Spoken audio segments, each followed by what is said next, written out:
Okay ka lang, Roman? Bungad sa kanya ng pinsan niyang si Argus. Sinagot niya ang tawag nito pagkatapos niyang tumalon sa huling terasa. Hindi akalain ni Roman na kung kailan 28 anyos na siya, ay saka pa niya mararanasan ng ganoong kaba at pagtakbo na akala mo ay meron siyang nagawang mali. Sino bang hindi kakabahan? Kasalukuyan lang naman siyang tumatawid sa balustre ng magkakatabing terasa. Ha? Nakuha mo pa talagang itanong yan sa akin, Argus? Hinihingal na tugon niya. Man, tumawid ako sa balustre. Iisang hutan na kinaroroonan natin kaya alam kong alam mo kung gaano kakitid itong mga balustre dito. Gigil niya ang sambit. Tumawa si Argus. Tinakbuhan mo si Ivy. Naghanda pa naman yun sa muli niyong pagkikita. Buska pa sa kanya ng mahusay niyang pinsan. Anniversary celebration ng mag-asawang Argus at Amerly, kaya naroon sila sa iisang hotel. Ang pinsan niyang tinamaan ng magaling. Nagbanyo lang siya sandali, pagbalik niya pinaakit na siya nito sa kababata nilang si Ivy, na dating Ivan ang pangalan. Mabuti na lang talaga at natakasan niya ang kababatang binabain na pala. Aaminin niyang nagulat siya na trans na si Ivan. Pero mas nakakagulat ang pag-amin nito na noon pa raw ay type na siya ni Ivan. Naaalala ko tuloy yung pagtatanong ni Ivan nung bagong tuli tayo. Ako naman tong si Tanga, pinasilip ko naman sa kanya. Pag-alala pa ni Roman sa nakaraan. Ang lakas ng tawa ng pinsan niya.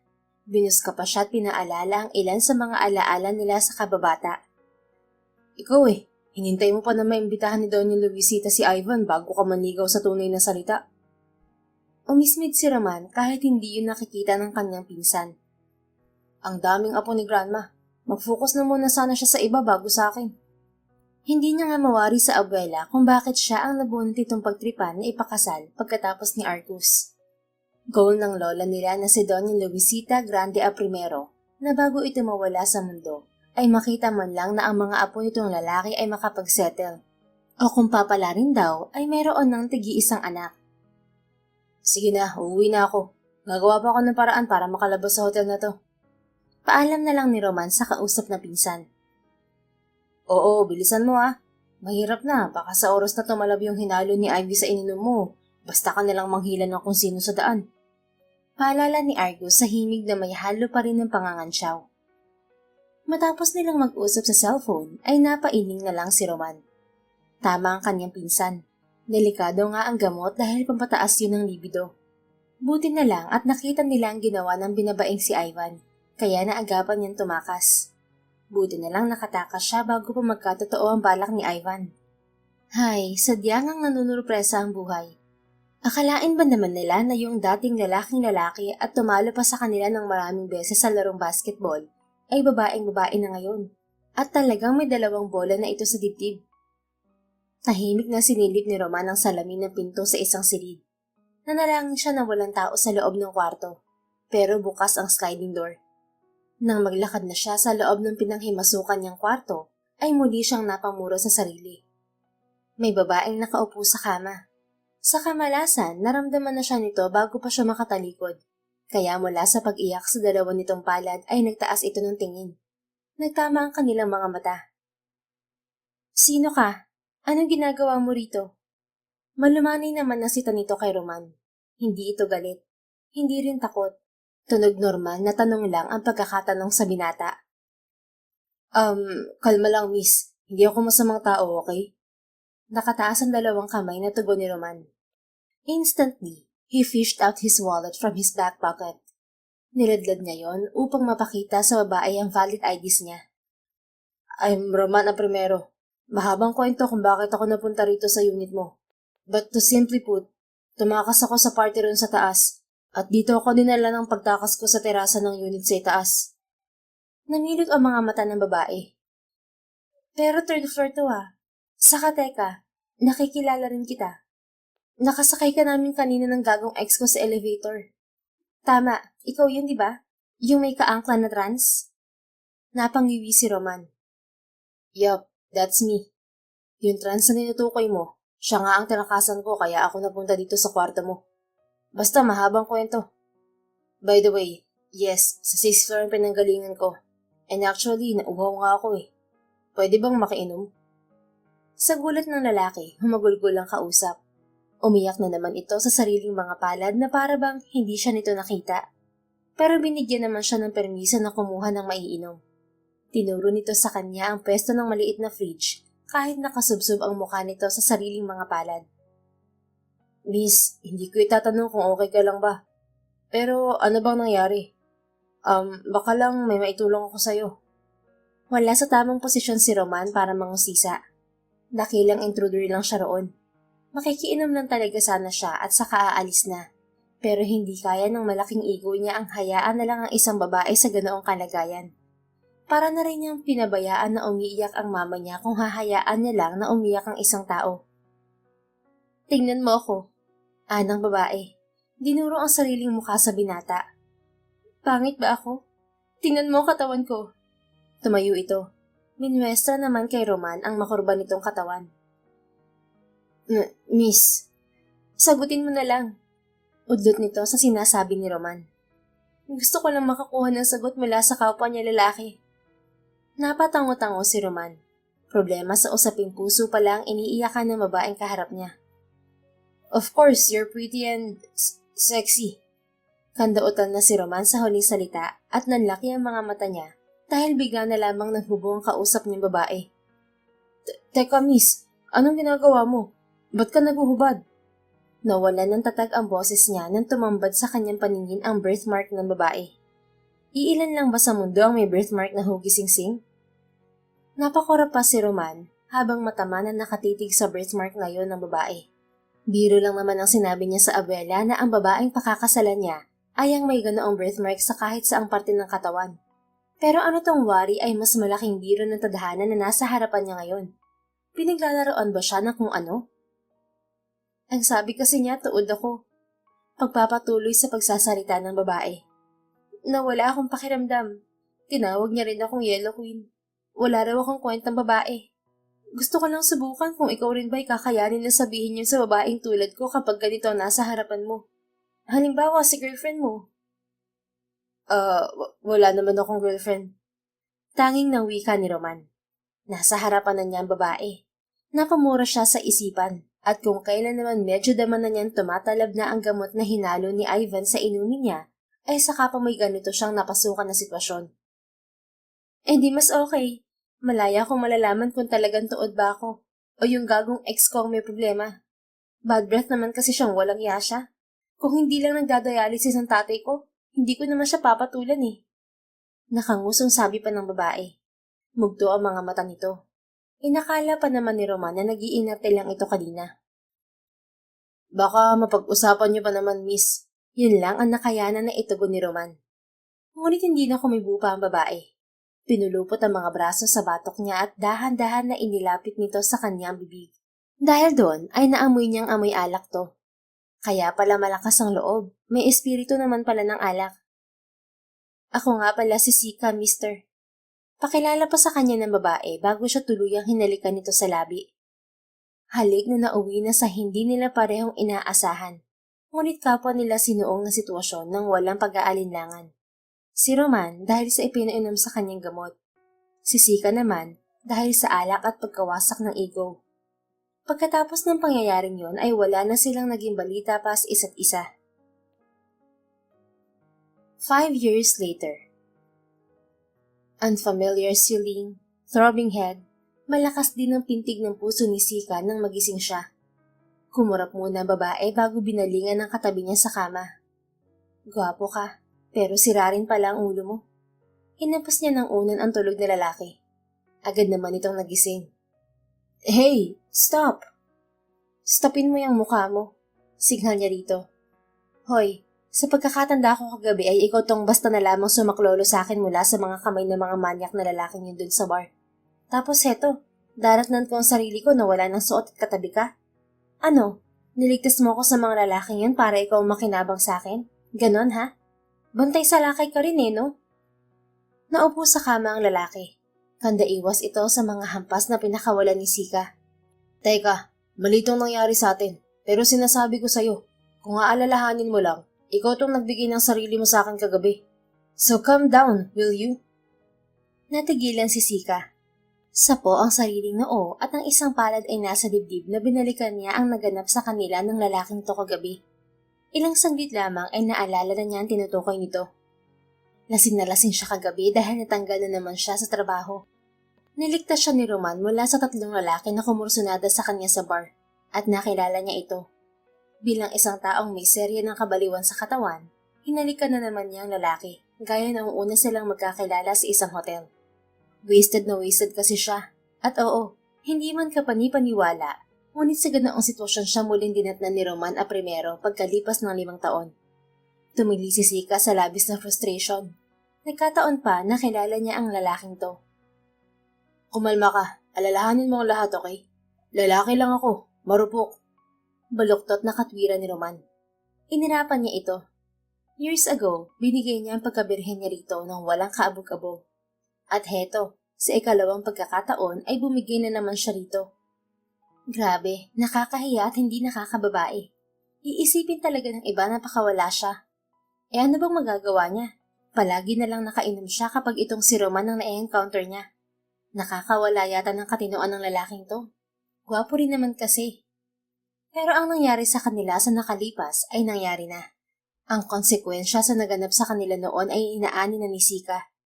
Malaking kasalanan na ipilit ang sarili sa ex niya dahil lang kailangan niya ang tulong nito financially sa tatay niyang may sakit noon. Kaya nauunawaan niya ang tila karma na nararanasan niya sa kasalukuyan. Uuwi na ako. Visit ka. Nakalibre ka na naman sa akin ngayong lalaki ka. Singhal niya kay Roman. Mabilis niyang dinampot ang nagkalat niyang damit, saka nagmarcha siyang papunta sa banyo. Ihahatid na kita, Sika. Ani Roman. Nang makalabas ng banyo si Sika, ay hinaklik ni Roman ang braso niya. Nakabihis na rin ang lalaki. Pinagmasdan nito ni Sika mula ulo hanggang paa. Kaya kong umuwi mag-isa. Maraming mabubuk na maghahatid sa akin pa uwi. May pera din akong pambayad. Pinawi niya ang braso mula sa pagkakahawak ng lalaki. Or at least, we can have a decent breakfast for Sika. Hey, para ka namang hindi ka kilala. Sumunod si Roman nang maglakad siya palabas sa kwartong yun ng hotel. Inis na napapikit muna ang babae. Kinalma ang sarili bago niya muling hinarap si Roman. Kasalukuyan na silang nasa elevator na sila lamang ang sakay. Hindi na. Kalmado niyang sabi. Siguradong hinahanap na kasi ako ng mama ko. Hindi ako nakapagpaalam na hindi ako makakauwi. So please, leave me alone, Roman. Lihim siyang nagpasalamat nang tantanan naman siya ng lalaki. Gusto niyang katulad noon ay kalimutan na lamang nila ang naganap na naman sa kanila kagabi. Habang nasa biyahe, hindi halos makapaniwala si Sika na muling magkukrus ang landas nila ni Roman a primero. Kung meron siyang nag-iisang tao na nais takasan o taguan ay si Roman yun. Wala nang iba pa. Maya-maya pa ay tumunog ang kanyang cellphone. Natawag ang nanay niya. Sorry talaga, Nay. Nakatulog ako sa bahay ng katrabaho ko. Pauwi na po ako. Nasa biyahe na po. Sagot ni Sika sa tanong ng ina kung nasaan siya at bakit hindi siya nakauwi kagabi. Ang kambal, hinahanap na ba ako? Oo, napagod silang makipaglaro sa mga pinsan kagabi kaya tulog pa sila hanggang ngayon. At hindi nila alam na hindi ka nakauwi kagabi. Sige po, Nay. Pasensya na. Nagkaroon lang kasi ng kasiyahan at huling araw na namin pare-pareho kagabi sa trabaho ng mga kasama ko. Tanging dahilan niya sa hindi pag-uwi kagabi. Nagbunga ng kambal ang pagbibigay niya ng sarili kay Roman noon sa hotel. Yun ang matinding rason kung bakit hindi na niya sana nais pa na magkita sila ulit ng lalaki. Gumawa siya ng hakbang para maipaalam sa lalaki ang tungkol sa anak nila dati.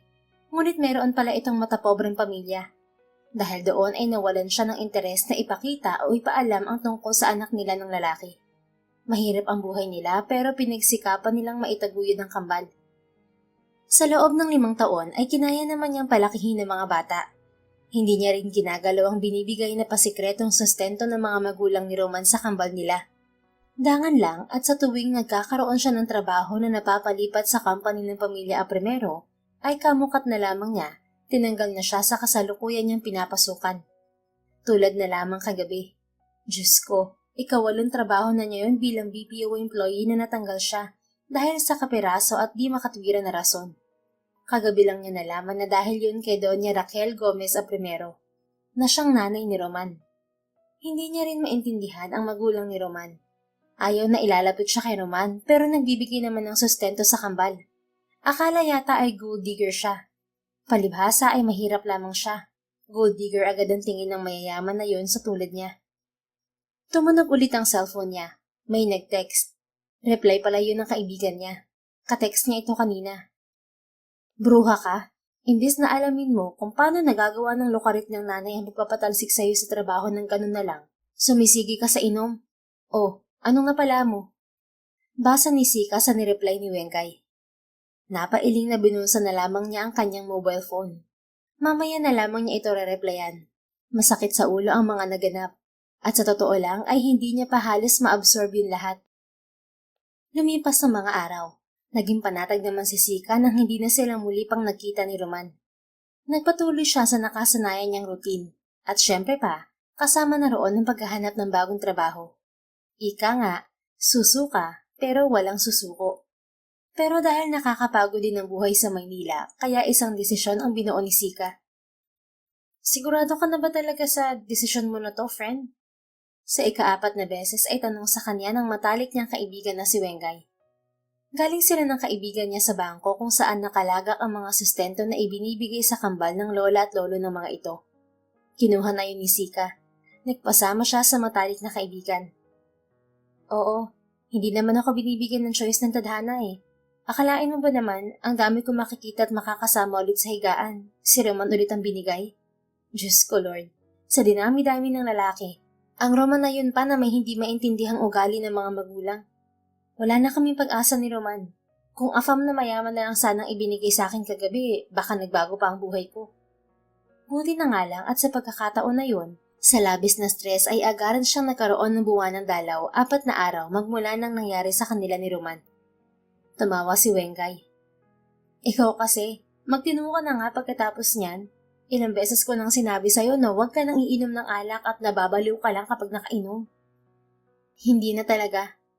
Nagtaas pa ng isang palad si Sika na animo nanunumpa. Lalo at para na rin akong binabalaan ng tadhana sa muling pagkikita namin ni Roman.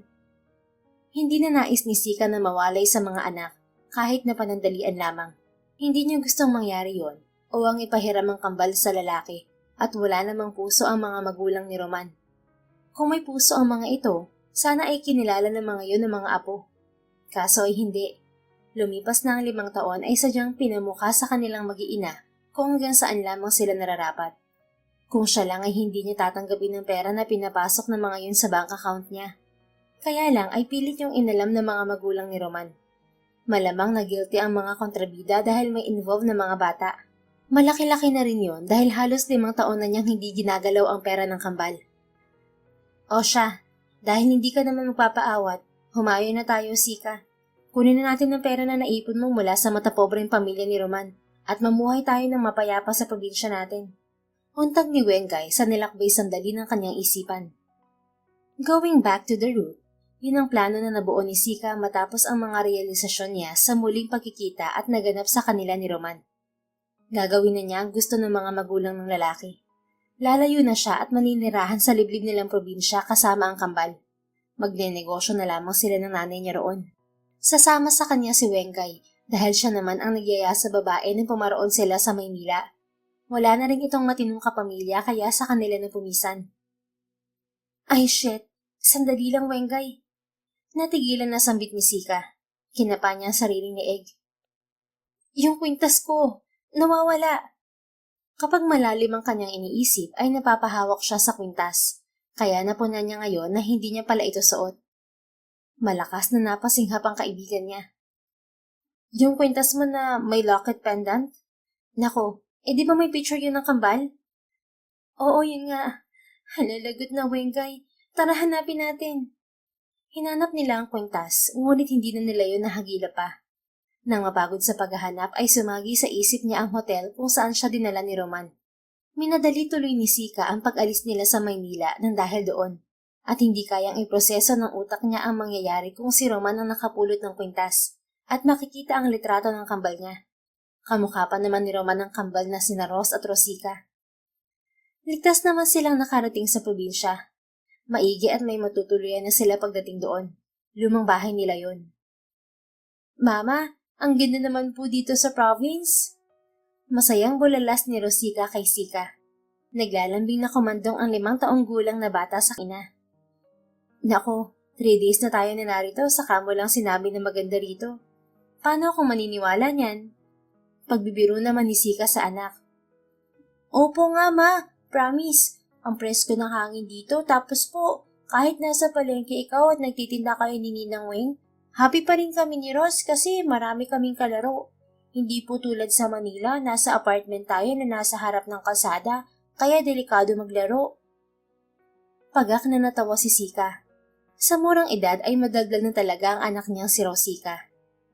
Sige na nga, maniniwala na ako na na-enjoy mo ang buhay probinsya. Kasi kita mo tong tiyan mo, lumalaki na kakakain mo ng fresh na prutas.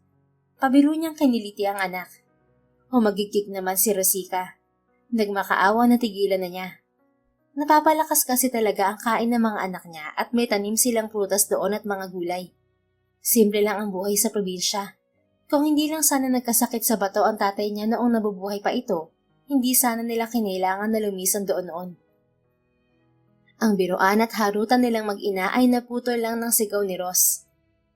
Mama! Nanay! Sigaw ng anak niyang lalaki. Tinatawag siya at ang lola nito. May natagpuan po akong patay sa taniman natin ng ampalaya. Kunot ang mga kilay na tinungo ni Sika ang pinto. Nabigla siya.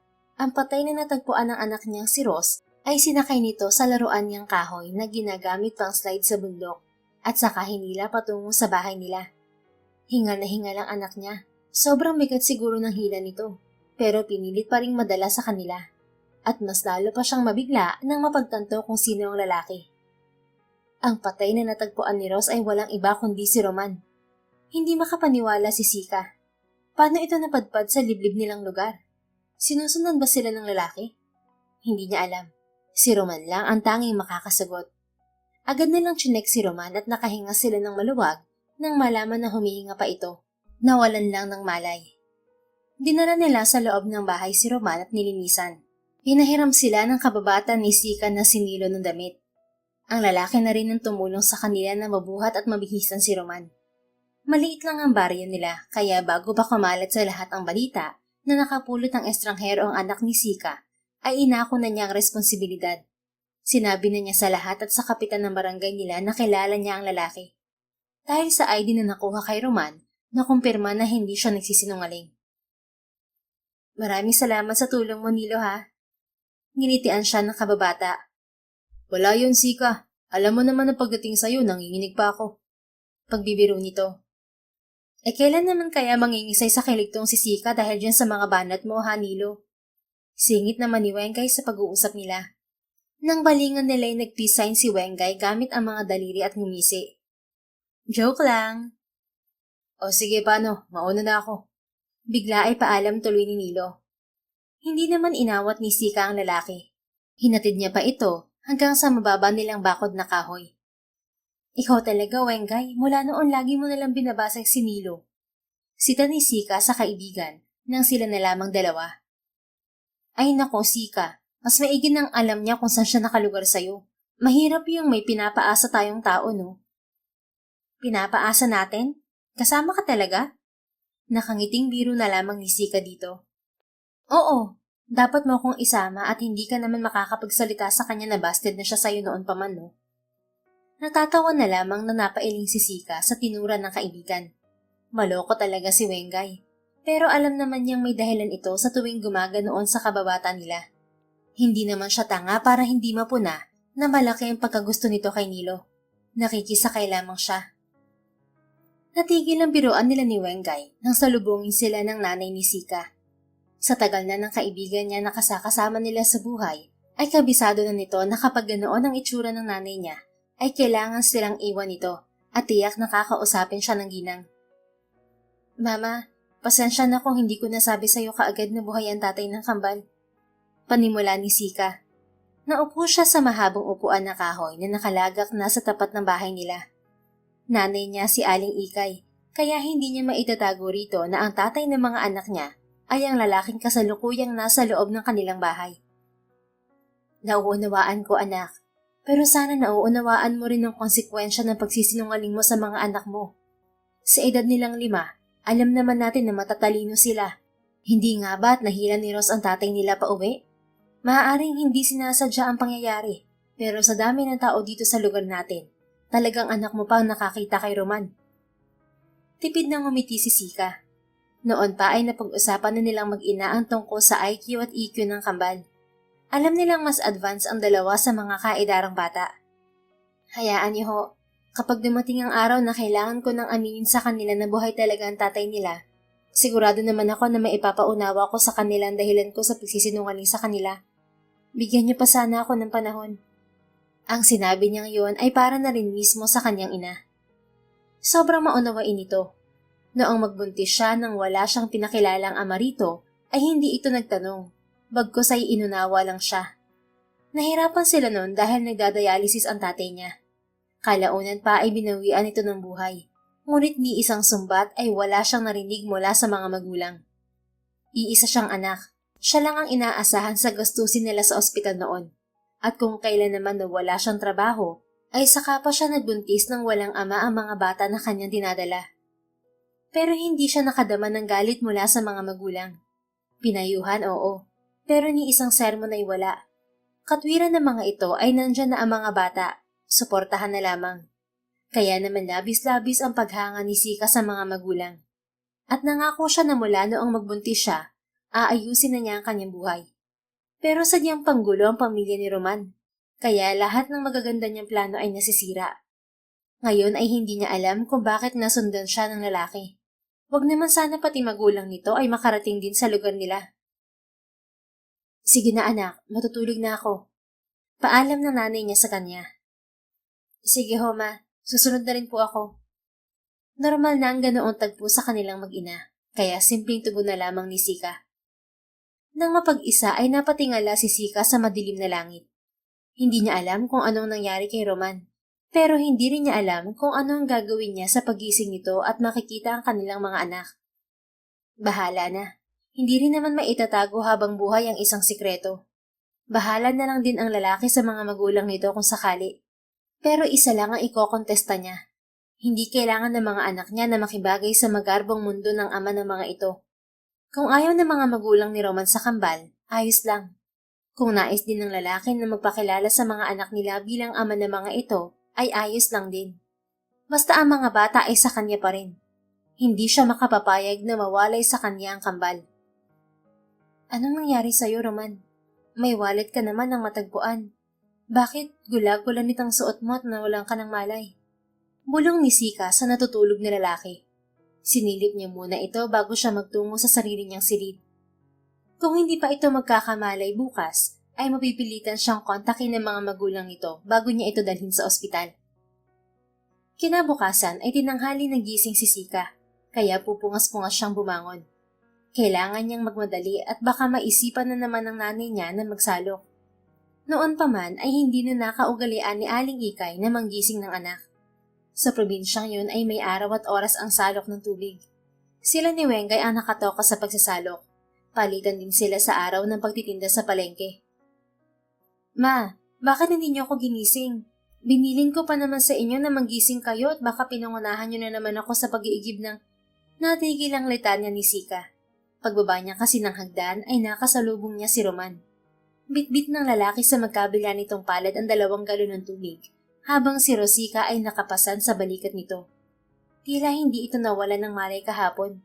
Sobrang lakas na nito ngayon. Nako, Rosie, bumaba ka riyan. Pag ikaw talagang bata ka ay nahulog dyan. Otomatikong saway niya sa anak. Kinuha niya si Rosika mula sa balikat ng tatay nito at ibinaba. Pasensya na, Sika. Otomatikong hingi naman ang paumanhin ni Roman. Gigisingin ka nila kanina nang magpresenta ako na mag-igib para makatulog ka pa kahit papaano. Hindi pinansin ni Sika ang lalaki. Nagtuloy siya sa munting hapagkainan nila. Mabuti nagising ka na. Kumain ka na ba? Pagkos ay tanong na lamang niya dito. Mas dapat na pagpasensyahan mo mga nakahain na pagkain dito sa amin. Hindi ko alam kung kumakain ka ng tinapa. Naupo naman ang lalaki sa mesa nang matapos nitong ilagak sa banyo ang mga inigib. Kahit ano, walang problema. Ang mahalaga naman sa akin ngayon ay hindi mo ako ipagtabuyan. Nagsimulang magsandok ng pagkain si Sika para sa kanilang mag-iina. Hindi niya nais na buksan ang tungkol sa pagkakaligaw ni Roman sa taniman nila, lalo't nasa harap sila ng kanilang mga anak. Sa nakikita pa naman niya ay aware ang lalaki, o baka nga sinadya nito na puntahan talaga silang mag-iina. Magaling po siyang mag-Ingles, Mama. Pagbibida ni Rosica at binalingan si Roman. Ito po bang tinapa ay may English, kuya? Tumawa ang kadarating lang na si Ros. Tuwang-tuwa ka na naman na may magtuturo na sa'yo ng English. Oy, Rosica, ang tamad mo talaga. Buska nito sa kakambal. He, inggit ka lang. Sagot ni Rosica sa kakambal. Tigilan niyo na ang asaran, kakain na tayo. Malumanay na saway ni Sika sa mga anak. Smoked fish ang English nitong tinapa. Biglang ani naman ni Roman. Pinapreserve kasi ang fish na to through smoke, kaya siya tinawag na smoked fish. Wow! You're so matalino po talaga. Uy, Rosica, meron nun sa Google, no? Tamad mo lang kasi talaga mag-aral. Singhan na naman ni Ross sa kakamban. Napailing na lamang si Sika sa mga anak. Sanay na siya sa kambal. Gaya sa nakagawian, maya-maya lang naman ay nagsusubuan na ang magkapatid pagkatapos mag-asara ng mga ito. Oh, maghugas na ng kamay. Maghuhugas na ng plato ang mama. Utos niya sa kambal pagkatapos nilang kumain. Agad na sumunod ang mga ito. Siya na may niligpit ang kanilang pinagkainan. Tinulungan siya ni Roman sa pagdadala niyon sa lababo. Kami na ho ang bahala rito, Mama. Anang lalaki sa nanay ni Sika. Masunurin din ang ginang. Iniwan sila. Ni hindi siya tiningnan man lang ni Aling Ikay, kahit alam naman ito na nagtaka siya sa itinawag dito ni Roman. Close na agad ito at ang nanay niya. Buntong hininga na hinarap na lamang ni Sika ang lababo. Kung may iniiwasan siya mula pa kanina, yun ay ang maiwan sila ni Roman. Alam niyang hindi naman habang buhay na maaari nilang hindi mapag-usapan ang tungkol sa kanila at sa mga anak nila. Pero alam din naman ni Sika na may karapatan siyang manahimik muna, lalo pa at ang lalaki naman ang bigla na lamang na naparoon sa kanilang lugar. Tumakas pa silang mag-iina. Tapos kamukat-mukat niya ay naroon na ang kanilang tinakasan. Ayos nga lang pala ako. Hindi yun ako kailangan na dalhin sa ospital. Untag ni Roman sa nilalakbay ng diwa niya. Mabuti naman kung ganun. Tugon ni Sika na hindi ito nililingon. Ang gagawin mo na lang ay makahanap ng paraan para makontak ng pamilya mo. Jack na nag-aalala na sila sa'yo. Wala kaming natagpuan na cellphone sa'yo na mihisan ka ng kaibigan kong si Nilo. Hindi ko nga rin nakita. Nahulog siguro ang personal phone ko kasama ang kotse ko. Ano? Gulat na bulalas ni Sika. Nahulog ka kamo? Wala namang ibang paghuhulugan na tinutukoy ang kausap, kundi ang bangin na nadadaanan papunta sa kasulukan ng lugar nila.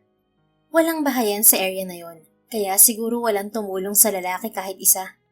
Kung nahulog ang kotse at cellphone mo, aba, paano ka nakaligtas sa kapahamakan kung ganun? Nagkibit na mga balikat si Roman. Ang sabi sa akin ni Ross, hindi mo na raw pinapagamit sa kanya yung unang tabla na ginagamit niya sa pagpapadulas sa matarik na mababang bundok. Dahil manipis na, kaya ginawa niya ng susukan ng tabla na yon malapit sa bangin. Doon ako sa tabla na yun maswerteng napakapit pagtalon ko sa papabulusok na sasakyan ko. Sindak si Sika sa narinig. Isipin lang niya na kung dinatnan ni Roman na malinis ang gilid ng bangin na katulad sa normal na mga araw, siguradong isa na rin ang lalaki sa minalas na mahulog doon. Niligtas ka pa pala ng madulas na at manipis na tabla ni Ross. Halos hindi makapaniwala niyang anas. Sinalubong niya ang mga mata ni Roman. Nang mapulot ka ni Ross, pinatong kanya sa bago niyang tabla, saka kanya hinila pa uwi kahit ang bigat mo. Marahan na natawa si Roman. Panay tabla pala niyang nagligtas sa akin. Sa tingin ko, nakatulong din yung pagtawid ko noon sa maliit na balustre. Pag-alala nito sa kung paano sila unang nakita, 5 taon na ang nakakalipas. Ay, wag na natin pag-usapan yan. Ang mahalaga naman ay wala kang nakuha ng matinding injury sa nangyari. Nilihis na ni Sika ang usapan. Hinarap na ulit ang mga hugasin na nasa lababo. Salamat nga pala sa pag-iigib kanina sa pag-asikasa sa mga anak ko. Okay lang, kaya ko ng hugasan ng mga to. Magpahinga ka na ron sa kwarto. Imbes na sundin siya, ay kinuha ng lalaki ang sponge mula sa kanya. Ako na ang gagawa nito, ikaw na lang ang magpatuyo. Lihim na nagkibit lang ng mga balikat si Sika. Kesa makipagtalo pa siya ay hinayaan na lamang niya ang lalaki sa nais nito. Ikaw ang bahala, Pero ako na nagsasabi sa'yo na hindi mo naman kailangan na gawin to at kinukonsidera ka namin na bisita rito. Bisita na magtatagal. Pwede ba yon? Nagulat si Sika sa tinura nito. Anong magtatagal? Hahanapin ka sa inyo, oy. Magsasabi naman ako sa family ko kung nasan ako. Bali walang sagot nito. Nakagat ni Sika ang sariling dila. Pinigil na niya ang sarili na magsalita at baka kung ano pa ang masabi niya kay Roman. Kung ang nanay niya naman ang tatanungin, paniguradong walang problema ang pananatili na gusto ng lalaking to. Kahit baliktarin pa kasi ang mundo, si Roman ay tatay pa rin ng mga anak niya. Mas mabuti pang umuwi ka na lang. Wala ka namang cellphone. Di ba nahulog ka mo sa bangin? Kaya paano mo masasabi sa pamilya mo kung nasan ka? Malamang aburido na mga yun paghahanap sa'yo ngayon. Hindi nila ako hahanapin dahil alam nila na may pupuntahan ako. Saka pahiram na lang ng cellphone mo. Itetext ko si Argus. Hindi na lang umimik si Sika. Kinuha niya ang cellphone sa mesa at inabot sa lalaki. Tinapos na niyang hugasin. Natapos ang buong araw na hindi nila napag-usapan ni Roman ang tungkol sa kanilang mga anak. Hindi alam ni Sika kung dapat ba niyang ipagpasalamat yun o ano. Naguguluhan ka ba kaya gising ka pa hanggang ngayon? Napakorap siya sa kanilingon ang bagong dating na si Wengay. Walang salita na umusod siya upang makaupo ito sa kanyang tabi sa mahabang upuan na kahoy sa may labas ng bahay nila. Hindi ako makatulog. Siguro nga naguguluhan ako. Naguguluhan ka ba, Sika, kasi walang binanggit si Roman na tungkol sa pagparito niya? Magulo nga. Sinabi niya pa kanina na mananatili na muna siya rito. Plano niya bang mapalapit sa mga anak ko? At pagkatapos ano? Gulong-gulo ng wika ni Sika. Nakibit lang ng mga balikat ng kaibigan niya. Hindi ko alam. Pareho rin nating hindi malalaman dahil imbes na tanungin mo siya kanina, tiyak na iniwasan mo siyang tanungin tungkol dyan. Imbes din na ipagtabuhin mo si Roman, tsak na hindi mo yun magagawa. Eh ikaw, ano bang plano mo sa plano ni Roman? Natigilan si Sika. Napaisip kung ano nga ba. Tumakas na ako sa nanay niya. Yun ang plano na nabuo ko. Sino ba namang mag-aakala na hahanapin niya kami? Mahinang anya. Hinanap niya siguro kami kaya siya narito. Kaya siya na-aksidente. Kung hindi ganon, ano naman ang gagawin niya sa lugar na to? Panguhula at tanong pa niya. Muling nakibit-balikat si Wengay. Ewan, mananatiling katanungan lahat ng yan hanggat hinahayaan mo na lang na walang sagot mula kay Roman. Umingo si Sika.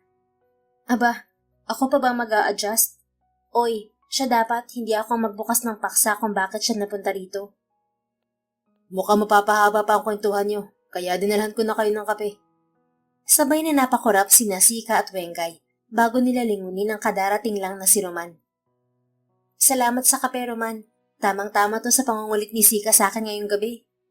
Ani Wengay sa lalaki. Kinuha na nito ang mga tasa ng kape at inabot ang isa kay Sika. Napasimangot lang si Sika.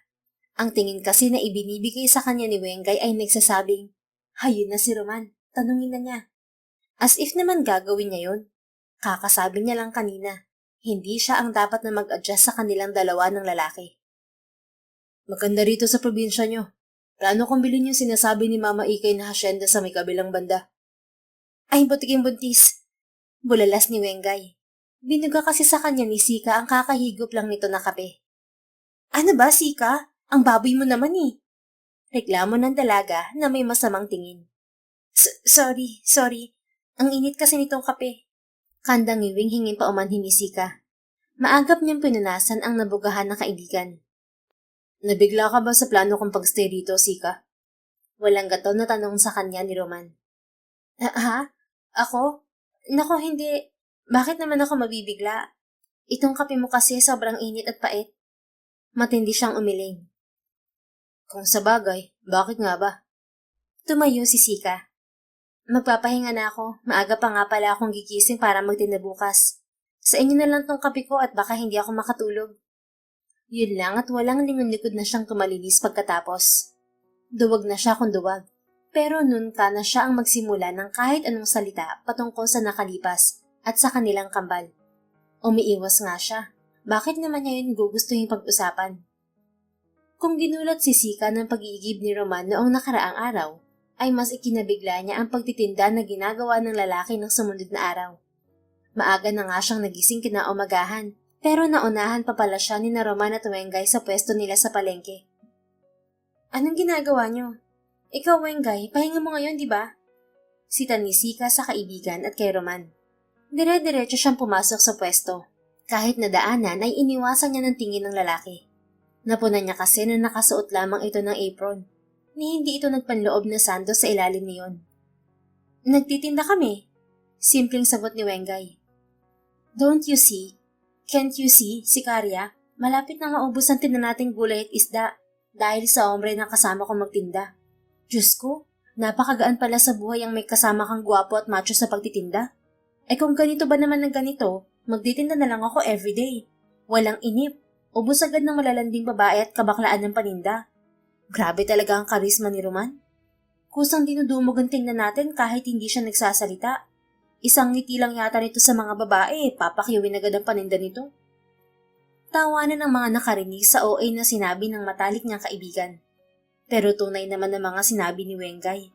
Hindi rin makapaniwala si Sika na halos papaubos na ang kanilang paninda at marami pa ang nakapila na babae sa pwesto nila na hindi magkandamayaw sa pamimili. Late ka na ng 2 oras, Sika. Maaga silang nagbukas. Akalain mo, lahat ng kababaihan, ultimo yung wala na yatang asim ay naspatan niyang si Roman. Ani sa kanya ng tindera ng karne na si Aling Juliana. Tinalong kagwapuhan ko. Grabe. Si Mang Pido naman yon na asawa ni Aling Juliana.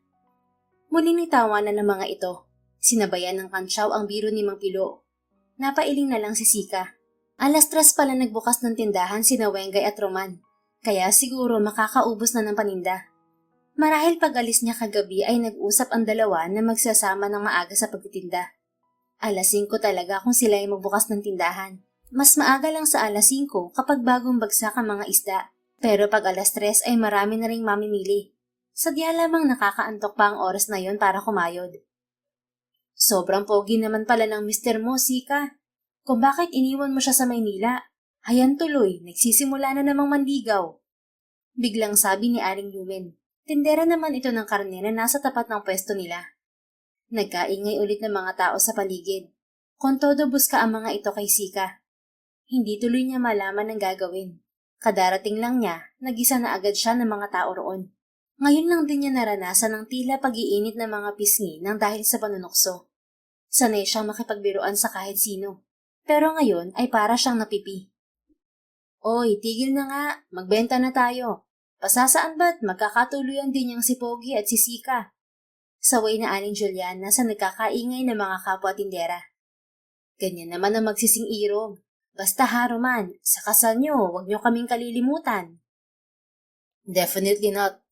Pakikisakay ni Roman sa buskahan. Umingles pa ang loko, kaya lalo nang umingay ang mga tindera at tindero sa sosyal nitong pananalita. Ngunit lihim na napamulagad si Sika.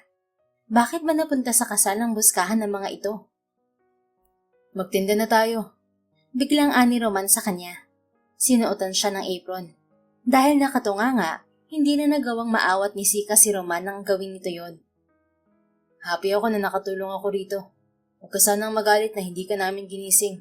Ako nagpilit kay Wengay na samahan ako rito sa pwesto nyo. Naikot ni Sika mga mata. Iniisip mo talaga na mas magagalit ako sa pagpunta nyo rito nang walang pasabi kaysa sa mga sinabi mo sa mga tao rito? Bago pa magbagong isip ay naibulalas na niya yun kay Roman. Marahan na natawa ang binata. Hindi. Kung sasabihin ko ba sa'yo na ang laman ng isip ko ay kung bakit hindi mo mabanggit ng diretso sa akin na naiinis ka na sinabi ko sa mga tao rito na mister mo ko? Nagkiskisan ang mga ngipin ni Sika. Nagangat siya ng muka upang salubungin ang may kaaliwan ng mga mata ni Roman. Sino ba sa tingin mong matutuwa? Probinsya to, maraming chismosa. May chismis at chismosa sa kahit sang lugar, Sika. Hindi lang tayo sasaya kung labis tayong mapapaapekto sa kanila. Bakit lahat yata ng sinabi ko may katwiran ka, ha? Inis na kastigo niya sa lalaki. Mas maganda ka pala kapag naiinis. Wala na. Natuod na lang sa kinatatayuan niya si Sika at hindi na nakapagsalita pa.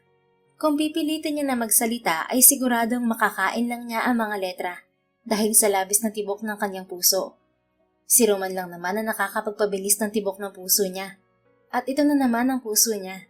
Para na namang kabayong tumatakbo. Yung totoo, ano bang nangyari sa palengke habang wala siya?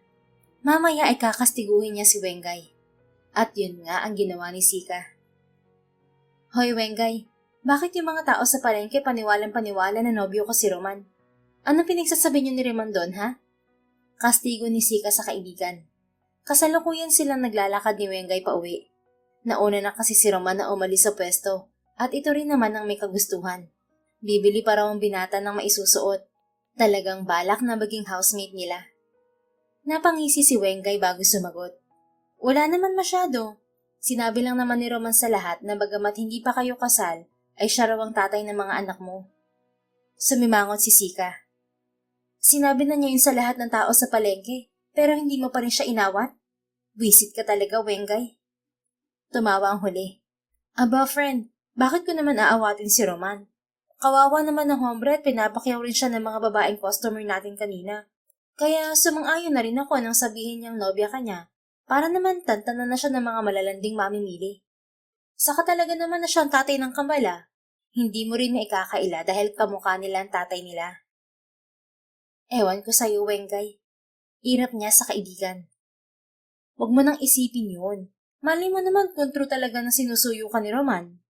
Sabi pa ni Wengay. Bruha, kahit true yun, bakit naman ako magpapasuyo? Nakalimutan mo na ba kung anong ginawa ng nanay niya sa akin? Napatunayan naman niyang mga apo niyang kambal ko. Kung bruha ako, mas bruha yun. Ayoko nang ma-inlove sa pamilya nila. Saka kung sakali man na totoong nanunuyo si Roman, sigurado akong para yun sa mga bata. Magpapakilala siya. Tapos ano? Hindi na lang dinagdag ni Sika na mas natatakot nga siya na gano'n na nga. Paano kung mapalapit na nga ang mga anak niya kay Roman? Ano ang magiging setup nila, gayong may hindi magandang pag-uugali ang nanay ng lalaki? Hindi na kumibo si Wengay, kaya nanahimik na lang din si Sika. Saka na lang din niya iisipin ng mga bagay na nagpapatakot sa kanya. Ang importante naman ay naroon na silang mag-iina sa probinsya at okay na ang kabuhayan nila roon. Pagdating nila sa bahay ay agad na sinalubong ng anak si Sika. Mama! Masiglang bati ni Rosika sa ina. Malawak na napangiti si Sika. Binuka niya ang mga braso. Agad pumaloob doon ang makulit niyang anak. Ang dungis-dungis mo. Amisuka ka na. Anong pinitas niyo sa taniman, ha? Bakit ang asim mo? Kahit madungis ang anak niya ay sinimsim pa rin niya ang amoy nito.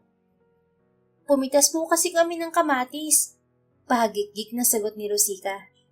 Tinuruan po namin si Tatay Roman na mamitas. Hindi natin siya tatay, Rosika. Singit ng batang si Ros. Nagmano ito sa ina. Hanggat hindi si Mama ang nagsasabi na tatay natin siya, hindi mo siya dapat na tinatawag na tatay. Kuya lang dapat. Natigilan si Sika. Nagkatinginan sila ni Wengay bago lumipad ang mga mata niya sa kakalapit lang na si Roman. Nakauwi na pala ito ng bahay. Mabait naman si Ros. Magaling siyang mamitas. Kagad ako natuto sa kanya. Ani Roman. Ginulo ang buhok ni Ros. Hindi naman kumibo ang batang lalaki. Ay hala, ang mabuti pa tara na. Magpahinga na at nang makaligo muna kayo bago kayo kumain. Aya ni Wengay sa kambal. Tumalima naman ang mga bata sa ninang ng mga ito. Nang maiwan si Sika at Roman ay tila sumikip naman ang daanan sa paghinga ni Sika. Hindi man niya nais na makausap pa ang lalaki tungkol sa importanteng paksa, mukhang ang tadhana ay may sariling paraan upang ipaalala sa kanya yon. Magluluto ako ng sarsyadong dalagang bukid, kaya naisipan ko magpasama sa kambal na mamitas ng kamatis. Biglang sambit ng lalaki. Pinakita sa kanya ang bitbit nitong nakasupot na kamatis. Magaganda ang kamatis dito at matatamis, tamang-tama sa isda. Tanging naitugon ni Sika, saka siya nagmadali ng magpaalam kay Roman. Pumasok na siya sa loob ng bahay nang hindi na nilingon pa ito. Kinahapunan, the apron pa ang meal cook nila sa may kusina. May assistant pa nga, ang nanay ni Sika na si Aling Ikay. Mukhang closer than close na ang tatay ng kambal sa Mudra Bells mo, si Karya. Sana all close sa hilaw na biyanan. Panunukso pa ng lokaret niyang kaibigan. Magtigil ka nga. Mahinang saway ni Sika rito. Sino namang may sabi sa'yo na gusto kong maging biyanan ng bruhang nanay niya? Paulit-ulit ka na, si Karya. Narinig mo ba mga anak mo kanina? Open na sila sa issue nyo ni Roman, kaya kung ako sa'yo, ihanda mo na rin ang sarili mo. Kasama roon ang paghaharap nyo ni Doña Raquel Atrevida, a primero. Umirap lang si Sika. Sinasarili lang niya ang lahat, pero syempre ay isa ang nanay ng lalaki sa pinakamalaking problema niya. Kung sakaling ikumpirma niya sa mga anak na tatay ng mga ito si Roman. Paborito raw pala ng kambalang sarsyadong dalagang bukid. Pagkasabi ni Roman niyon ay inilapag na nito sa mesa ang nilutong ulam. Ay, oo. Si Wengay ang sumagot. Bakit? Huwag mo sabihin na favorite mo rin yan, Roman ha? Pasimpleng sinipa ni Sika ang paa ni Wengay sa ilalim ng mesa upang sawayin ito sa inaasta. Pero hindi siya pinansin man lang ng magaling. Naunawaan lang niya ang inaarte nito nang matanawan niya si Nilo sa pinto ng bahay nila. May bitbit itong maliit na palayok na siguradong ulam ang laman. Sinanyasan ni Sika ang lalaki na pumasok. Pinagdala ko kayo ng niluto kong sarsyadong dalagang bukid. Nakangiting anunsyo ni Nilo nang makalapit sa kanila sa may kusina. Magkakilala na ito at si Roman, kaya nagkabatian ng dalawa. Nagluto rin si Roman, pareho lang. Pero okay lang yan, favorite naman din yan. Favorite nila ng kambal. Nakakatuwa nga eh. Wika ni Wengay sa OA na tono. Lihim na napailing si Sika. Low-key lang ang pagkakasaad ng kaibigan, pero halata niyang pinaparating nito kay Nilo na si Roman ay tatay ng kambal. Hayaan mo ng pareho. Tara na, sabay-sabay na tayong magsikain. Alok ni Aling Ikay sa bisita nila. Masaya silang nagsalo-salo ng hapunan. Masarap ang niluto ni Nilo, ngunit hindi mawari ni Sika kung anong sangkap niyon na wala sa sarsyado ni Roman at di hamak kasi na mas masarap ang kay Roman. May ibubuga rin pala sa kusina ang lalaki kahit anak mayaman. Hinahanapan mo ng lihim na sahog tong luto ni Roman, no? Walang ano-ano'y bulong ng lokaret niyang kaibigan. Tumahimik ka nga, marinig nila tayo. Paanas din ng saway rito ni Sika. Pero si Wengay ay si Wengay, kaya hindi ito nagpaawat. Pagmamahal si Karya. Ano? Kunot noon niyang tanong. Mahal ni Roman ng kambal. Niluto niya to para sa mga anak niya at hindi naman para sa'yo. Kaya wag kang assuming girl. Samantalang ang luto ni Nilo ay peke. Nakita ko siyang nagpapaluto sa atin niya ng mga ulam na hiligmot ng kambal. Kahit marunong siya magluto. Wala raw siyang tiwala sa luto niya. Natigilan si Sika sa narinig. Pero kung susumahin naman ay dapat pa rin silang magpasalamat kay Nilo sa lahat ng ginagawa nitong effort. Hindi man direktang nagsasabi ang lalaki na nililigawan siya tulad noon, ay napakabuti pa rin ito sa kanya at sa kambal. Umamin ka na kay Nilo, Wengay, para makatikim na tayo ng luto niya na may sangkap ng pagmamahal. Ganting bus kanya kay Wengay. Napaawang na lang ang labi nito na siyang ikinatawa niya. Napakadaldal ng kaibigan niya, pero kapag nahuli naman sa mga kalokohan ay nauumid ang dila nito. Natameme tuloy ito at wala nang naiganti sa kanya, kundi masamang irap. Tinawanan lang naman ito ni Sika. Mabilis na nagdaan ang mga araw. Hindi na halos na malayo ni Sika na mag-iisang buwan na sa kanila si Roman. Ganoon na kahaba ang tinagal ng lalaki sa kanila, pero wala pa rin silang napag-uusapan na kahit ano. Biro nga ni Wengay, mas marami pa raw na pag-usapan ng lalaki at ang nanay niya. Sabi ko sa'yo yan na, nagiinuman na. Bulong ni Wengay sa kanya. Napakunot noon si Sika. Malayo pa lamang sila ay namataan na nga ng kaibigan niya si Aling Ikay, Roman at Nilo na nagiinuman sa labas ng bahay nila. Aba, kay aga naman ang inuman na yan. Nakapamewang na si Sika sa tatlo. Hapon na, Sika, ano ka ba naman? Ani Aling Ikay. Nagkakatuwaan lang naman kami, hindi naman magpaparami ng inom. Sabad naman ni Nilo. Talaga? Anong oras kayo nagsimula? 3 p.m. Kalahating oras pa lang kami na nakaupo. Si Roman na ang sumagot sa kanya. Tumangot-tango kunwari si Sika. Galing kasi sila ni Wengay sa munisipyo. Inasikaso nila ang bayad nila sa permit ng pwesto nila sa palengke, kaya ngayon lang sila umuwi. Mama, bawal sa matanda ang alak. Kahit tanggera ka pa noong araw pa yun, iba na ngayon. Anong tanggera? Sira ulo kang bata ka. Basta doon na kayo. Hayaan nyo kami mag-inuman dito at bonding namin doon ng mga anak-anakan kong lalaki. Itong si Nilo, kapag nalasing tumamaya, malay mo, umami na to kay Wengay. Natawa si Sika sa buskan ni Aling Ikay sa kaibigan niya. Lalo na at animo kamatis na namula ang pisngi ni Wengay. Ay, tawang-tawa naman. Gusto na ba nating mag-asawa, friend? Binuska rin siya ni Wengay. Tinulak pa siya sa pwesto ni Roman. Hindi naman inaasahan ni Sika na itutulak siya ng bruhang kaibigan, kaya napadaos-dos siya sa tatay ng kambal. Hindi tuloy niyan maiwasan ang magagandang mata ni Roman. Tila may kuryente rin na nanulay sa buong katawan niya nang dahil sa pagkakasapo ng lalaki sa kanyang bewang. Sige na, magnap na kayo. Ako na bahala kay mama.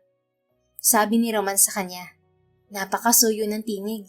Tipong mai-inlove ang makakarinig. Para hindi siya mahalata ni Roman, umayo si Sika ng tayo at kiming ngumiti. Sige, simpleng tugon ni Sika. Yung sige mo parang tunog na bigla. Grabe na talaga. Damang-dama ko ang tensyon. Ikaw ba? Kansyaw pa ni Wengay kahit nasa loob na sila ng bahay. Hoy, ikaw ha? Marinig ka ng mga anak ko. Ay, tinuturuan ko na nga mga inaanak ko eh. Hindi ka pa ba na-inform? Namilog ang mata ni Sika. Anong tinuturuan? Hoy, baka kung ano yan, Wengay ha? Tumawa si Wengay. Sinabi ko lang naman sa kanila na huwag kayong i-pressure. Mas okay ka ako na magka-inlavan muna kayo ni Roman bago nyo aminin sa kanila na siya ang tatay ng mga inaanak ko. Para happy family na kayo. Nakagat ni Sika ang ibabang labi niya. Parang timang kasi na nag-init ang mga pisngi niya nang dahil sa sinabi ni Wengay. Akalain ba naman niya na pwede pa rin palang mag-blush ang nanay na dalawa na ang anak? Malinaw na kinikilig si Sika. Pero hindi naging hadlang yon para makatulog siya pagkatapos niyang ma-stress sa pila at init sa nilakad nila sa munisipyo kanina. Kinagabihan ay naalimpungatan si Sika sa ingay na nagmumula sa kung saan. Tila may kumakanta ng harana ng parokya ni Edgar pero sintonado ang boses. Hanggang sa narinig niya ang boses ng mga anak niya. Ma! Mama! Dali! Magtaka ka na! May naghaharana po! Rosie, anong magtaka? Hay nako. Kumunot ang mga kilay ni Sika. Natutulog siya at nananaginip na may humaharana sa kanya. Tuwang-tuwa pa nga siya kahit nasintonado ang kumakanta. Kaso lang, bago pa ipakita sa kanya kung sino ang sintonado niyang manliligaw, ay sumingit na nga ang maliliit na boses ng mga anak niya. Oops! Sorry! Okay mama, wake up! May nagtataka sa Nakamulatan ni Sika na tinakpan na ni Ross ang bibig ni Rosika, kaya hindi na natuloy ang anak niyang babae sa sasabihin nito. Ano to? Bakit nagkakagulo kayo sa silid ko? Ma, kailangan mo nang gumising. May manliligaw ka po. Masungit na sabi ng anak niyang lalaki. Kahit kailan ay napapatawa siya lagi ni Ross. Sa murang edad nito ay napakaseryoso na nito sa buhay. Okay, teka. Manliligaw? Ano? Oo, manliligaw. Sansala ni Wengay. Bangon na, magsipilyo ka na. Utang na loob, patigilin mo na mga lasing na nanghaharana at baka mareklamo tayo kay Kapitan Bush ng hindi oras. Mga lasing nga ang nasilayan ni Sika nang dumungo siya sa bintana upang sinuhin ang nanghaharana ng wala sa tono. Si Aling Ikay, Nilo at Roman. Abat talaga nga namang nakisali pa ang nanay niya. Mabilis silang bumaba ng mga bata at pinanood ang mga ito sa may bintana na malapit sa tatlo. Naroon na si Wengay at tila nababaliw ng pinapanood si Nilo na kumakanta rin ng sintonado. Ang galing-galing talaga ni Tatay Roman! Hiyaw ni Rosika. Wala nga sa tono eh. Anong magaling dun? Supla naman ni Ros sa kakambal. Napangiwi na lang si Sika sa kulitan ng kambal. Kahit wala sa tono, dapat natin i-appreciate Ros, anak. Okay po. Simpleng saad ng anak niya. Bago pa mayuko ni Sika ang nakabusangot na anak, ay tapos na sa pagkanta ang nanghaharana. Humakbang palapit si Roman sa kanila. Matapos salubungin ang mga mata niya, ay bumaba ang tingin nito sa mga anak nila. Hawak ni Sika ang kambal sa magkabila niyang palad. Pumasok na rin sa loob ng bahay ang lalaki. Nagustuhan niyo ba ang boses ko? Imbes na sa kanya ibigay ni Roman ang hawak nitong rosas, ay ibinigay nito yun kay Rosika. Ang chocolate naman ay iniabot kay Ross. Opo, Tatay Roman. Ang galing mo po. Otomatikong kumuyampit si Rosica sa ama. Salamat po sa flowers. Sa flower, isa lang yan, Rosica. Sabi na naman ni Ross sa kapatid. Umakma si Roman na guguluhin ang buhok ni Ross. Nagbago lang ang isip. Ikaw, kumakain ka ba ng tsokolate, Ross? Tumango lang ang batang lalaki. Thank you po. Pero pwede po bang magtanong? Nagkatinginan sina Sika at Roman. Ano yun, Ross? Tama po ba ang sinabi ni Ninang Weng na nililigawan mo po si Mama? Magagalit ka ba kung sasabihin ko na oo? Umiling si Ross. Gusto ko lang idagdag na sabihin mo po kay Mama, ikaw ang nag-alaga kay Rosie nung nilagnat siya. Bumaling ang bata sa ina. Hindi mo na po nalaman yun, Mama. Ayaw na niyang pasabi at baka mag-alala ka pa raw. Kanina po nang magpunta po kayo sa munisipyo ni Ninang Weng. Sorry po pero sinaway po kita. Pinaglaruan ko pa rin po yung madulas at luma kong tabla. Pero binantayan niya kasi ako, Mama. Kay Roman naman bumaling si Ross. Thank you po. Hindi talaga nito mabanggit ang kuya o tito bilang pag-address kay Roman, kahit itinuro naman yun dito ng binata. Wala yun, Ross. Naiwan kayo sa akin kaya dapat lang nabantayan ko kayo. Ani Roman. Umiling ang batang lalaki. Naglalaro po ako ng lumang tabla kahit alam kong magagalit si Mama dahil gusto kong magalusan para mainis siya sa'yo. Pero binantayan mo po ako. Hindi mo ako hinayaan na masugatan. Parang may kumigana kung ano sa puso ni Sika dahil sa tagpong yon ng kanyang mag-ama. Alam niya, yun na ang tamang oras para ikumpirma niya sa kambal na tatay nga ng mga ito si Roman. Mga anak, makinig kayo. Panimula ni Sika. Dinala niya sa mahabang sofa ang mag-aama. Si Roman ang tatay niyo. Ngayon na sinabi ko na ang tungkol doon, gusto ko sanang bigyan niyo si Mama ng time para masabi sa inyo kung bakit at paano. Alam kong matatalino kayo, pero naniniwala akong mas mauunawaan niyong lahat kapag tumuntong na kayo sa tamang edad. Pagkatapos niyang sabihin yun sa kambal, ay animoy bigla siyang naglaho sa mga mata ng mga ito. Niyakap siya ng kambal at pinupog naman ng mga ito ng halik si Roman at may katagalan na mahigpit na niyakap. Pupusta si Sika na hindi na napunan ng mag-ama ang pagtayo niya at paglayo sa mga ito. Oh, baka kailangan mo nito.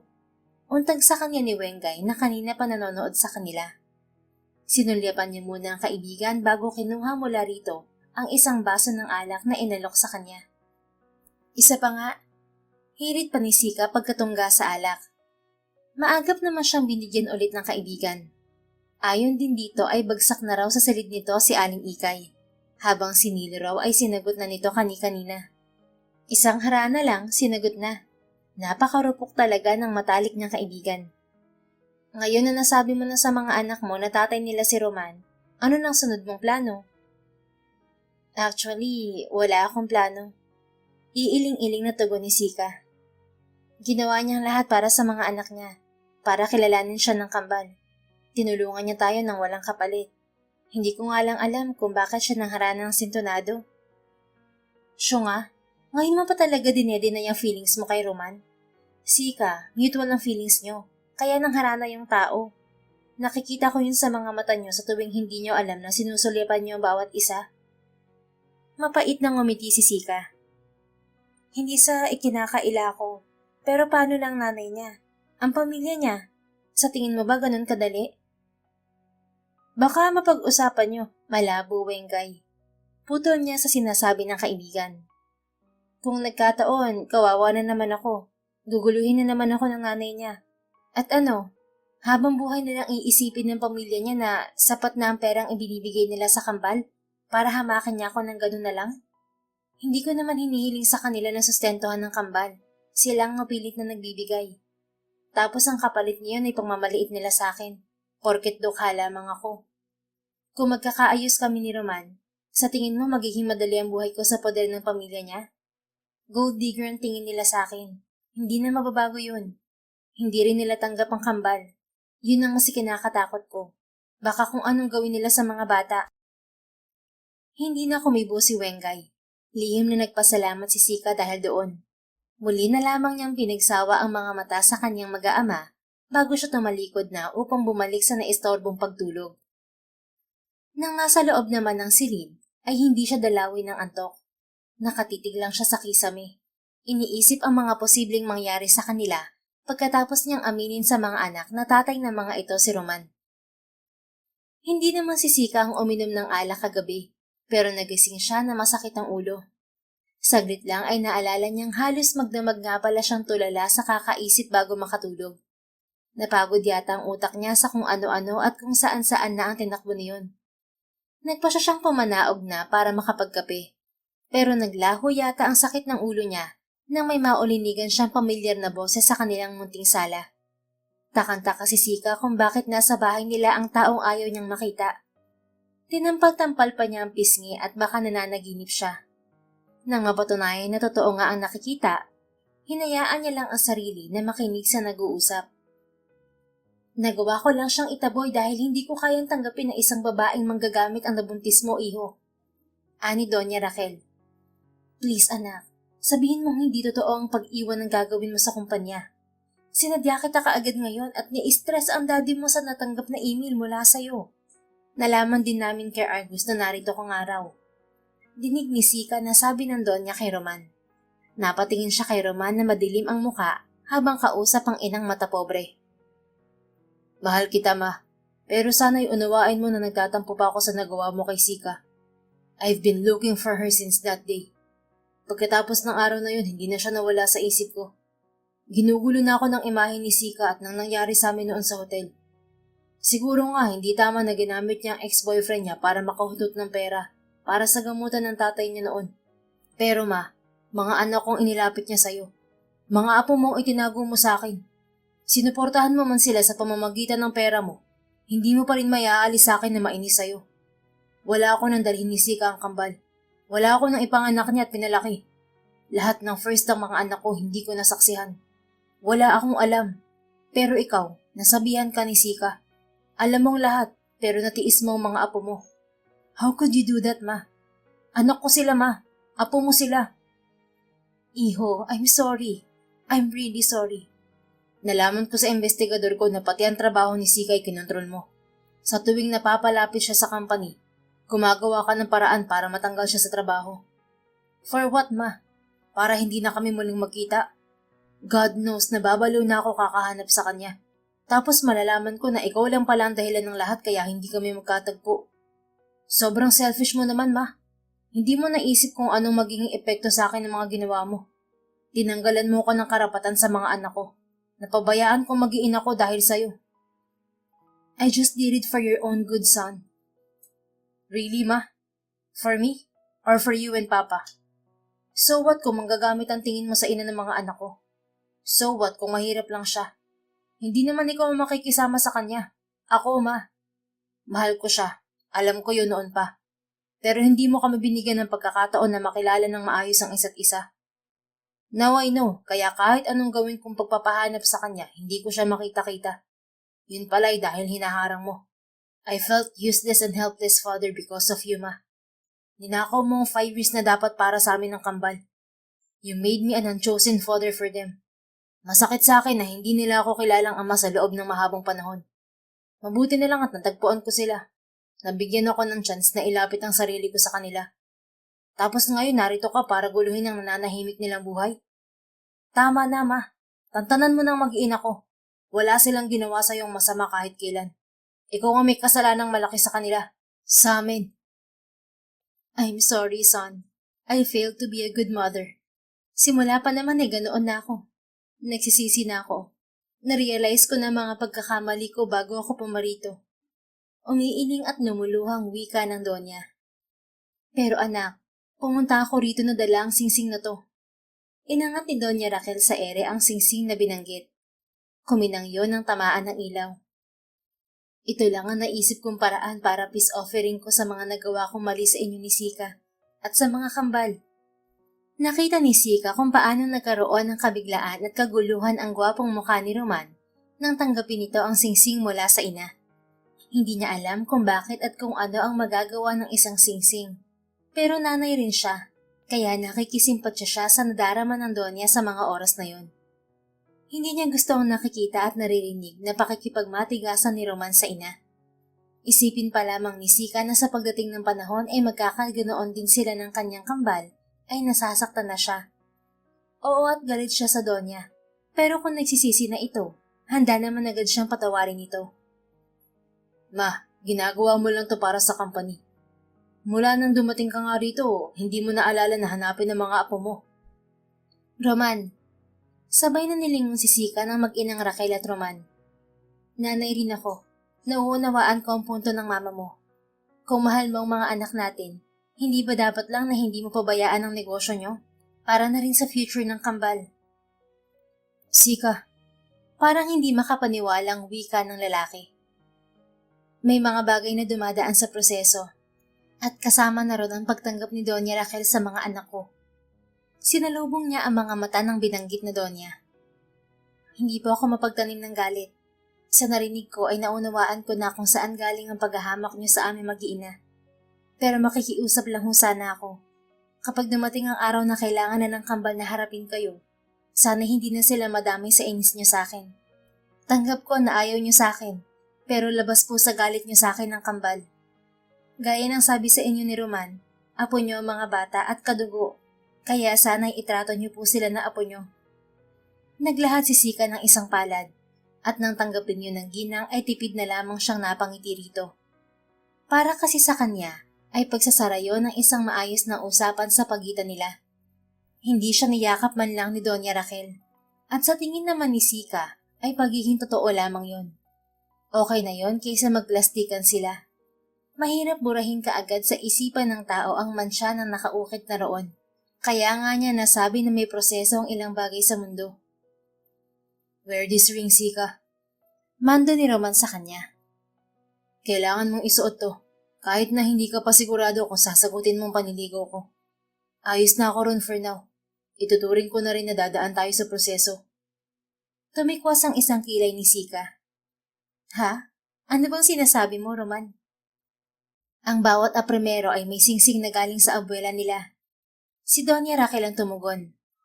Once na may isuot na nila yan sa kahit na sinong babae, yun na ang kanilang pakakasalan. Hindi na nakaimik si Sika. Wala sa loob na hinayaan lamang niya si Roman na isuot nito sa daliri niya ang singsing na ino-offer nito. Mabilis na lumipas ang isang buwan, at dahil nga sa isinuot ni Roman na singsing sa daliri ni Sika, ay kinasal din agad sila. Wala nang nagpakipot pa. Si Sika na mismo ang nadeklara na sa pagtatapos ng tampo ni Roman kay Donya Raquel, ay tapos na rin sila sa proseso ng paghihintay at pagde-deny ng kanilang mga nararamdaman sa isa't isa. Sapat na ang 5 taon na pagtitikisan nila sa kanilang mga sarili at damdamin.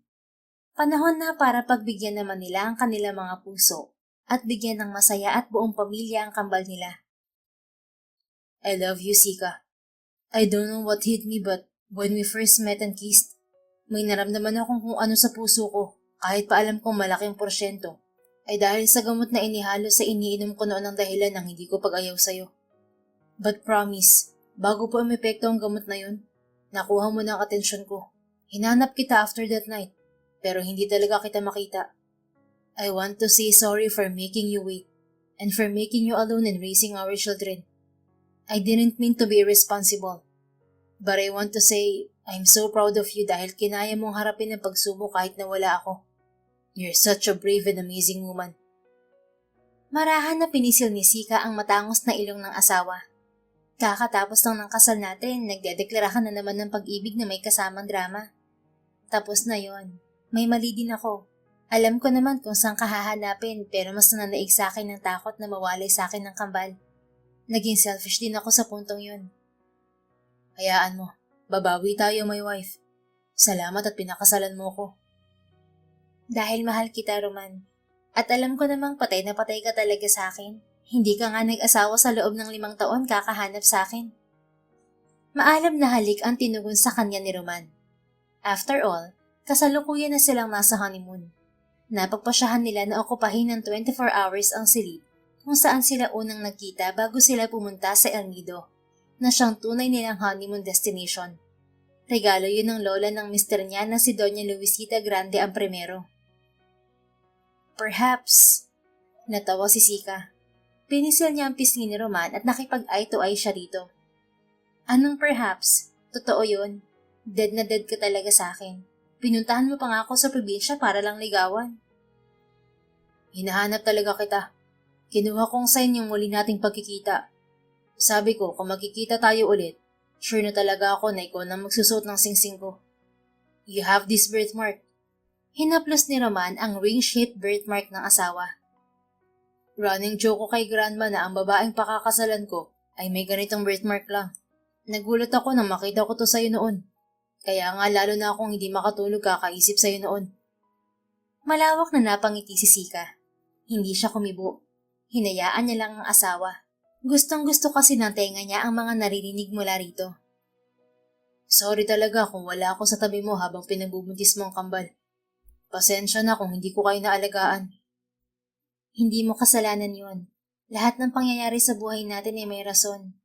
Sansala niya kay Roman. Sa bagay, hindi naman din ako napili mo na maging tatay ng mga anak mo. Kaya nga sinundan ko kayo at ginawa kong lahat para masabi ko kay mama na mali siya ng paraan na pagprotekta sa akin. Hindi tama na protektahan mo ang mahal mo sa buhay nang may tinatapakan kang iba. I love you, Roman A. Primero. Kalimutan na sabi natin ng nakaraan, di ba? Honeymoon natin, kaya dapat huwag na nating isipin pa ang tapos na. Okay na kami ng mama at papa mo. Close na sila ng kambal. Nailipat na rin sa apelyido mo ang apelyido nila, pati sa akin. Wala lang problema. Masaya na tayong lahat. Nauunawaan naman niya ang sinasabi ni Roman. Nang matahin siya ni Doña Raquel, ay pinaramdam talaga sa kanya ng ginang na mababa siyang uri ng babae. Pero heto ang anak ng Doña. Pinaramdam sa kanya na walang mababang babae na nag-e-exist sa mundong to. Sino bang babae ang hindi mamahalin ng katulad ni Roman? I love you more, my wife. Masuyong sagot sa kanya ni Roman. Saka mula sa kung saan ay inilabas nito ang kwintas na matagal na niyang hinahanap. Wife, nakalimutan mong itanong sa akin kung paano ko nalaman na may anak tayo. Ito oh, naiwan mo ang kwintas na to noon sa hotel nung ikalawang pagkakataon na muli tayong nagkita. Nakita ko maliit na bersyon ko nang buksan ko ang locket pendant.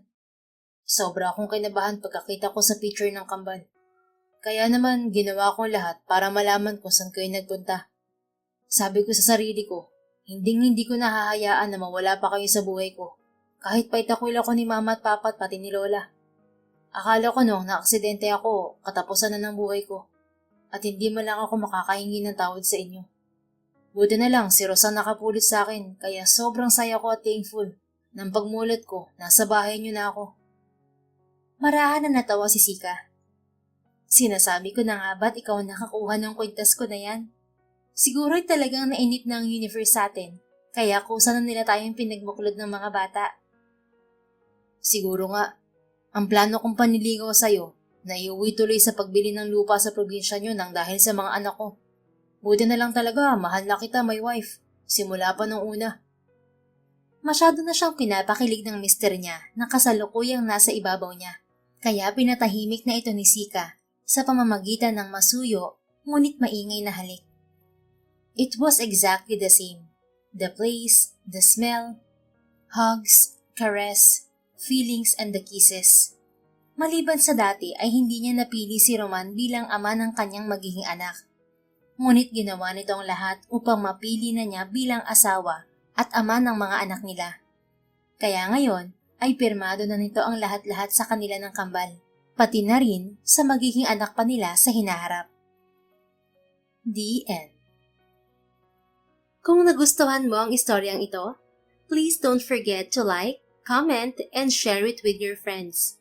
Your support really makes a difference. Thank you and see you sa ating next story. Keep safe and be blessed.